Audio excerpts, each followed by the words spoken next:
guys like this? What were you hoping to see out of your group? Did you see it? Yeah, well, I want to watch the film. I always try to reserve judgment after watching live competition, but I mean what I said to the crowd there at the end. We've got a long way. That one thing I do know, we have a long way to go, and we got a short time to get there. And we'll find out where we're at a week from tomorrow on our closed scrimmage. We've got to become more consistent. We've got to become more solid, on both sides of the ball. We got a lot of work to do. But look, we're 13 practices, so I don't expect us to be in mid-season form. But I expect more out of our veterans than I do out of our newcomers. And I should. Those guys have been through the war, so to speak. So we now have to, again, watch the film and see where we need to get better, and that's what we'll work on the next week, and just go day by day.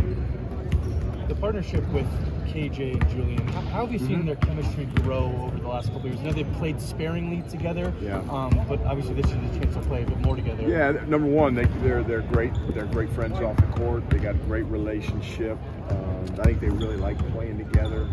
They also understand that there's times where when one of them's out, the other one probably needs to be in there running the team. Although the guy that keeps growing on me is R.J. Smith. He's a guy that can, I think, lead this team. Cody has the ability to play that position. He needs to become more vocal and a little bit more dominant personality, which he's doesn't have quite yet. But we got multiple guys that can help run this team. And KJ and Julian will play together a fair amount this year. We're a long ways away from figuring out who's starting, who's coming off the bench, who's going to be our finishing lineup. And our finishing lineup will be dependent on a lot of things, probably matchups and foul trouble and free throw shooting and all that sort of thing. So we're a long ways to deciding those answers. With Jop and Dak, where are those guys at early on in their development? Yeah, I love both of them. I mean, Hassan Jop and Banggot Dak both could be really, really good players at Colorado. And we're going to need one, maybe both of them, to step up and play this year and be, who knows how many minutes, but we're going to need production out of one of those two guys and possibly both of them. So, again, they're drinking water from a fire hose right now. It's coming at them hard. And the other thing with freshmen is midterms are hitting academically. The assignments kind of pile up, and finals are on the horizon in December. So academically, they're adjusting.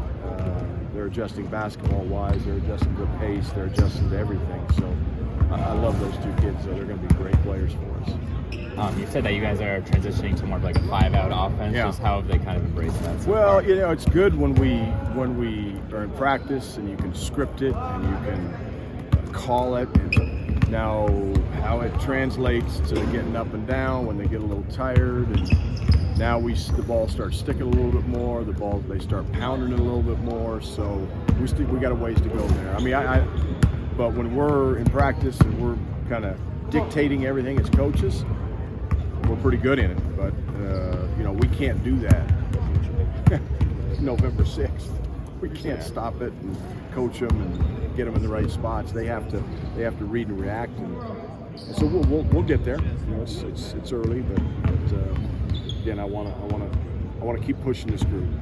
We didn't see Courtney out here. Anything serious with him? No, he's just still fighting with a bump on the head. I thought Julian really stuck out in terms of playing really under control. Julian did. Is that something that you've noticed that he's improved on as he's gotten older? Yeah, Julian, the game's slowing down for him. The confidence is there. I've said it many times before. I think, KJ's getting sick at the end of the season last year. Although it was not good for our team, it was really good for Julian Hammond in terms of his minutes, his confidence, my confidence in him. He's an important part of this team. There's no doubt about it. It showed tonight. So we've got a lot of confidence in Julian. He's going to be a guy we're going to need to play well this year and be a production-based guy. Doesn't mean he has to get 20 points every night, but he's got to lead the team, run the team, make plays when he's able to make plays, but play under control. And I think that's the biggest thing he does well. There are a lot of people around the country that believe that Tristan's not just one of the best players in the Pac-12, but one of the best players nationally.